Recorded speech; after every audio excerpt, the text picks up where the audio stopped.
Acne বা বোরনের নাম শোনেন নাই এমন লোকের সংখ্যা কিন্তু খুব কম, পাওয়াই যাবে না। নাম শোনা তো দূরের কথা, বেশিরভাগ লোকেরই একটা সময় বয়ঃসন্ধি গেলে এই মুখমণ্ডলে কিন্তু একনি বা বোরন উঠেছিল। এখন এই একনি বা বোরন এই জিনিসটা আসলে মূলত কি, কোথা থেকে হয়, কেন হয়, আর এর কি বিজ্ঞানসম্মত চিকিৎসা আছে? চিকিৎসা থাকলে সেটা কি, এই বিষয়গুলোর উপরই আলোচনা করব। তো ভিডিওটা স্কিপ না করে পুরো ভিডিওটা দেখার অনুরোধ জানাচ্ছি। পুরো ভিডিওটা দেখলে এ সম্পর্কে আপনি জানতে পারবেন, অন্য একজনকে জানাতেও পারবেন। আসসালামু আলাইকুম রহমতুল্লাহি ওয়া বারাকাতুহু। আমি ডাক্তার মীর শহীদুল ইসলাম। আমার চেম্বার শুভেচ্ছা 255, ঐতিহ্যবাহী শেখ গার্ড সিলেট। যে কোনো একটা সার্চ ইঞ্জিনে ডাক্তার মীর শহীদুল ইসলাম কথাটি লিখে সার্চ দিলে আপনি আমার সম্পর্কে বিস্তারিত তথ্য পেয়ে যাবেন। দর্শক শ্রোতা, আলোচনা করব একনি বা বোরন আসলে কি, এটা কেন হয়। একনি বা বোরন এটা মূলত মুখমণ্ডল বা ফেজের একটা রোগ। ফেজে গুটি গুটি দানা দানা বিচি বিচি এরকমের র্যাশ হওয়া, এটাকে চিকিৎসা বিজ্ঞানের ভাষায় একনি বা বোরন বলে থাকি। এখন এটা কেন হয়?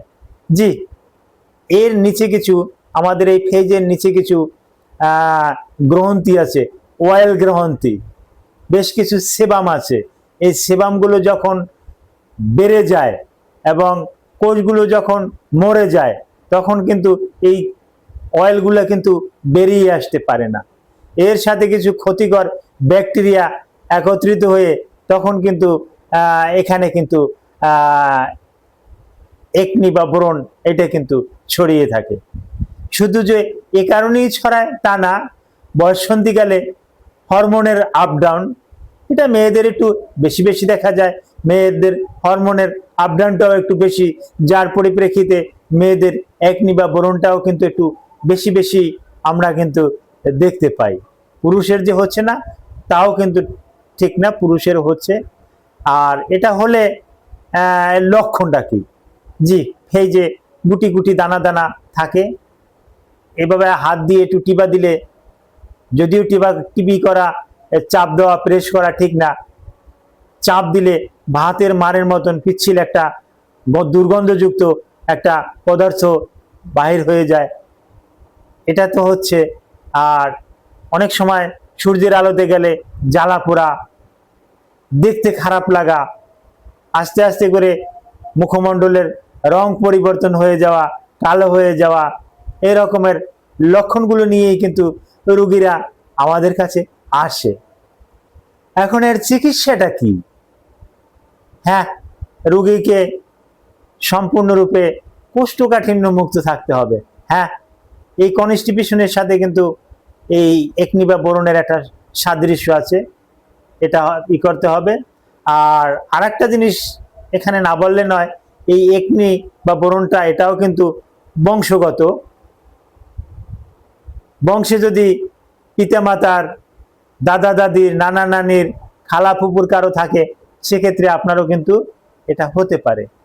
তো এর চিকিৎসা বিভিন্ন রকমের আছে। অ্যাডাপালিন দিয়ে কিন্তু আমরা চিকিৎসাটা করি, অ্যাডাপালিনে ভালো একটা রেসপন্স পাওয়া যায়। তারপর আসে টিকাসিরডে একটা ভালো একটা রেসপন্স পাওয়া যায়।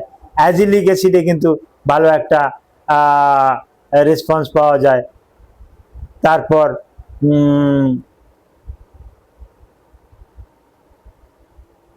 আরো বেশ কিছু উপাদান আছে যেগুলো ব্যবহার করলে এই একনিটা সম্পূর্ণরূপে ভালো হয়ে যায়। যেমন একটু আগেও কিন্তু আমার নামটা স্মরণ ছিল না, এইমাত্র নামটা স্মরণ হয়েছে, বেনজিল পারঅক্সাইড। এই বেনজিল পারঅক্সাইডকে যদি নিয়মিত দেওয়া যায়, ব্যবহার করা যায়, তাহলে কিন্তু এই সেবামটা কিন্তু বাহির হয়ে আসে, এই অয়েল গ্রন্থিটা কিন্তু আগলা হয়ে যায়, তখন কিন্তু তেলটা কিন্তু এমনি এমনি বাহির হয়ে আসে, তখন কিন্তু ওখানে আটকা থাকে না এবং ব্যাকটেরিয়ার সাথে কিন্তু এটা গ্রো করার সুযোগ পায় না। তো একনির উপরে আপনাদের আরো যদি কিছু জানার থাকে এই ভিডিওর কমেন্ট বক্সে কমেন্ট করুন, আমি জানিয়ে দেব। Thank you all.